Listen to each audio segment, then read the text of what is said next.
మొదటి గణేష్ చతుర్థి పండుగ ఒక ఆఫీసర్ లాగా ఫస్ట్ పండుగ కాబట్టి దీన్ని నా వరకు ఎంతవరకు సాధ్యమైనంత వరకు మిమ్మల్ని కోఆపరేట్ చేస్తాను. అదేవిధంగా మీరు కూడా నాకు మీ ఎక్స్పీరియన్స్ కూడా మీ దగ్గర నుంచి ఏమన్నా సజెషన్స్ ఉంటే మాత్రం కూడా ఎప్పుడు కూడా నన్ను సంప్రదించవచ్చు అని చెప్తున్నాను.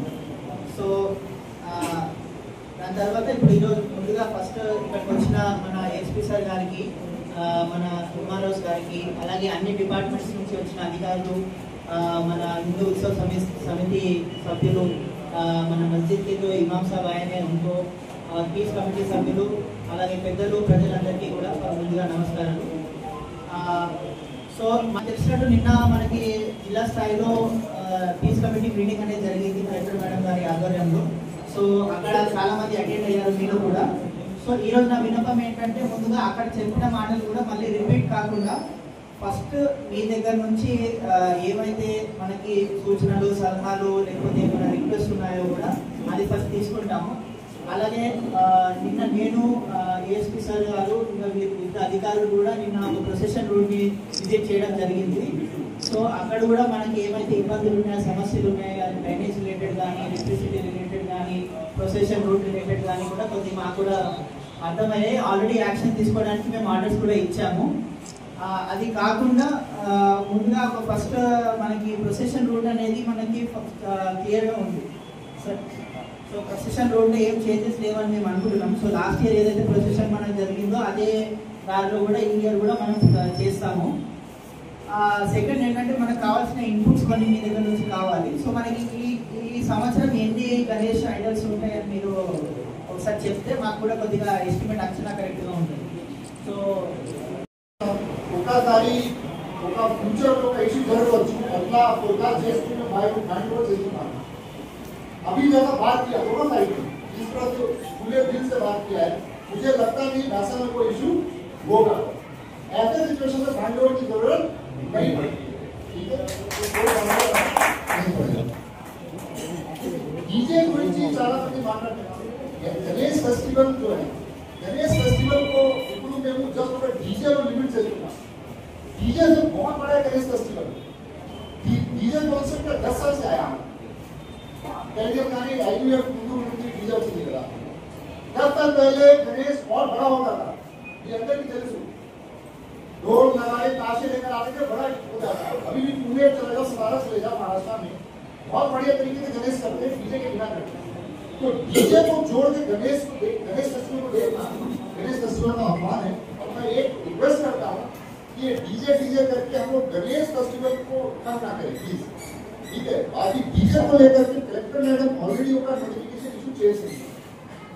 ఎస్పీ మేడం కూడా క్లారిఫికేషన్ ఇచ్చింది कि రెండు వస్తే మేము అలౌ చేద్దాం ఒక సౌండ్ డెసిబెల్ లిమిట్ లోపల. तो దాంట్లో మనకు ఏం కన్ఫ్యూజన్ లేదు. पर जो इशू ये है कि कोई भी फेस्टिवल का फेस्टिवल में మన కోసం, మన సంతోషం, మన ప్రసన్నత గురించి సెలబ్రేట్ చేస్తున్నాం. अभी इसको किसी को जलाने के लिए, डराने के लिए, किसी को नीचा दिखाने के लिए कोई फेस्टिवल नहीं करता है. లాస్ట్ ఇయర్ కూడా మేము ఇదే మాట చెప్పాను, ఈసారి కూడా అదే మాట చెప్తున్నా. ఇది మన ఫెస్టివల్, మన పండుగ, మన గురించి. ఇదిగో దిఖానా नहीं है, ఎవరికి इसमें लाने की అవసరం లేదు. बड़े धूमधाम से मनाएंगे, पिछले साल से भी अच्छा मनाएंगे, एक इशू लेకుండా सेलिब्रेट చేద్దాం. लास्ट ईयर एक भी लाठी हुई कहीं नहीं हुई, क्योंकि उठने की जरूरत ही नहीं पड़ी. एक अवसर लेకుండా भी మొత్తం सेलिब्रेट చేసాం. भैया जी मुझे याद है पूरे रात में हमको जाना तो वो तोड़ करके हमको पकड़ लेते. तो हमको मतलब मेन कंफ्यूजन లేదు. ఒక లాస్ట్ మైండ్ ఏమీ చెప్తున్నా, ఇప్పుడు ఈ సీజన్ అంటే రాజకీయం సీజన్, పాలిటిక్స్ సీజన్ ఇది. చాలా మంది కొత్త రాజకీయ నాయకులు వస్తారు. అంటే ఎప్పుడైనా రాకుండా వాళ్ళు కూడా ఈ సీజన్ లో రెండు మూలం ఏ ధర్మం కానీ, ఏ కులం కానీ, ప్రతి గ్రూప్ నుండి ఒక కొత్త వ్యక్తి వస్తారు. అంటే पॉलिटिक्स చేయవచ్చు, ఏ ఇష్యూ లేదు. బట్ ఇసర లా అండ్ ఆర్డర్ कुछ भी అంటే లా అండ్ ఆర్డర్ కి చిన్న ఎఫెక్ట్ వచ్చినప్పుడు ఆయన అది ప్రాపర్ సెట్ చేద్దాం. ఇప్పుడే మేము వార్నింగ్ ఇస్తున్నాము, ఆ पॉलिटिक्स करो कोई इशू नहीं है. तो लॉ एंड ऑर्डर के साथ कोई खिलवाड़ करेगा उसको हम लोग सेट करेंगे. ठीक है, बाकी बढ़िया बनाएंगे, पिछले साल अच्छा बनाएंगे.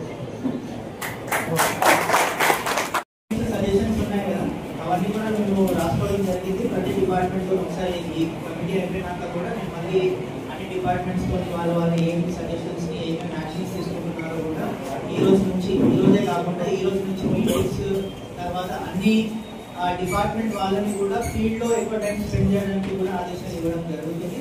దాంతోపాటు నేను కూడా ఫీల్డ్కి వెళ్ళి ఎక్కడైనా ఏమైనా సమస్య ఉంటే దాన్ని కూడా నేను నా ఆధ్వర్యంలో ఏదైనా ఉంటే పరిష్కరించడానికి ట్రై చేస్తాను. ఇంకోటి ఏంటంటే కొద్దిగా మనకి యూసర్ కమిటీ మెంబర్స్ కూడా చాలా మనకి కోఆపరేషన్ అనేది మనకి చేయడానికి వాళ్ళు వ్యక్తం చేశారు. అలాగే మాకు కూడా కొన్ని యూసర్ కమిటీ మెంబర్స్ నుంచి రిక్వెస్ట్ ఉన్నాయి.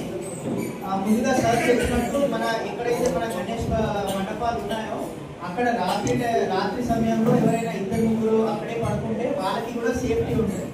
ఏదైనా చిన్న విషయం జరిగితే మనకు తెలిసిందే, మన డివిజన్ అయినా మన టౌన్ అయినా చిన్న విషయం తెలిస్తే అది సీఎం ఆఫీస్కి మన నేషనల్ న్యూస్ అయ్యే అవకాశాలు ఉంటాయి. కాబట్టి ఫస్ట్ రాత్రి సమయంలో మనకి ఇద్దరు ముగ్గురితో పాటు మనకి ప్రతి మండపం నుంచి కూడా ఎవరైనా ఒక రిప్రజెంటేటివ్ని మాత్రం మాకు ఒక లిస్ట్గా తయారు చేసి ఇస్తే మాకు కూడా ఏమైనా సమస్య వస్తే ఫస్ట్ కాంటాక్ట్ మేము అవడానికి తెలుస్తుంది.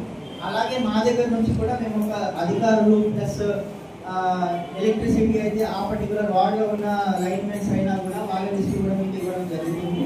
సో ఇరు పక్షాలు కూడా మనము ఇన్ఫర్మేషన్ షేర్ చేసుకోవడం అనేది మనం ఒక విధంగా మనం దాన్ని ప్రొసీడింగ్స్ ద్వారా ఇస్తాము. సో ఏదైనా సమస్య వచ్చినా ఆ ఫస్ట్ కాంటాక్ట్ లిస్ట్లో మాత్రం మనకి వాళ్ళకి సంప్రదించే అవకాశం ఉంటుంది. అండ్ మ్యాక్సిమం మనకి ఏమైనా ఇష్యూ ఉంటే కూడా ప్రాబ్లం అక్కడే సాల్వ్ అయ్యేటట్టు మనం ఒక లిస్ట్ తయారు చేసుకుంటాం. సో మీకు రిక్వెస్ట్ ఏంటంటే మనకి ప్రతి మండపంలో కూడా ఎవరైనా ఒక సింగిల్ పాయింట్ ఆఫ్ కాంటాక్ట్ అయినా ఒక నోడల్ పర్సన్ అయినా పెడితే వాళ్ళతో మనం డిస్కస్ చేయాలి. అలాగే దీనికి కూడా ఒక మన వాట్సాప్ గ్రూప్ క్రియేట్ చేసి ఏమైనా ఇష్యూస్ ఉంటే కూడా ఫోటో మాధ్యమం ద్వారా మనకి మెసేజ్ మాధ్యమం ద్వారా కూడా కాల్స్ అయినా కూడా వీడియోస్ అయినా కూడా మీరు షేర్ చేసి దానికి యాక్షన్ తీసుకోవడం జరుగుతుంది.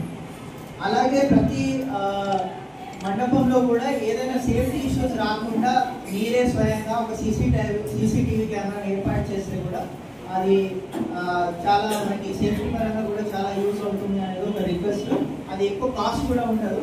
నిన్న సార్ మనకి సజెషన్ ఇచ్చారు. సో మండపంలోనే సీసీటీవీ కనుక ఫిక్స్ చేస్తే కూడా మీకు ఏం సమస్యలు ఉండవని చెప్పేసి అది ఒక రిక్వెస్ట్. అలాగే ఒక ఫైర్ ఎక్స్టింగ్విషర్ కూడా మీరు పెట్టుకుంటే మాత్రం, ఎందుకంటే ఈ మధ్యలో వచ్చి మన మండపాలని కూడా కట్టెలు లేదా బట్టలతో మనం ఇచ్చేస్తుంటాం. సో ఒక ఫైర్ ఎక్స్టింగ్విషర్ ఒక 2-3 మండపాలు కూడా ఒక ఫైర్ ఎక్స్టింగ్విషర్ కనుక పెట్టుకుంటే మాత్రం అది చాలా రెస్పాన్స్ చేయడానికి మనకి యాక్షన్ చేయడానికి తక్కువ టైంలో కూడా మనకి ఏదైనా చిన్న ప్రమాదం జరగకూడదనే మనం అనుకుంటున్నాం. కానీ ఏదైనా జరిగితే నాకు మాత్రం హెల్ప్ అవుతుందని అనుకుంటున్నాను. అలాగే మన ఫైర్ డిపార్ట్మెంట్ నుంచి ఎవరైనా వచ్చారు.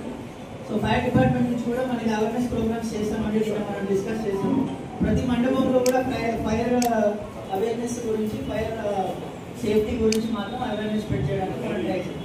సో ఒకసారి మీరు లిస్ట్ ఇస్తే మాకు వాళ్ళ కాంటాక్ట్స్ మనం షేర్ చేసి వాళ్ళు ప్రత్యక్షంగా అక్కడికి వచ్చి అది సేఫ్టీ డ్రిల్స్ అనేది చేయడం జరుగుతుంది.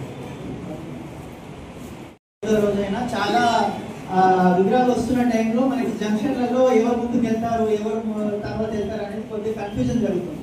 సో మీరే పెద్దగా ముందుండి అక్కడే ఇబ్బంది లేకుండా చిన్న గొడవలు ఏం లేకుండా మీరే సెట్ చేసుకోవాలని నేను కోరుతున్నాను.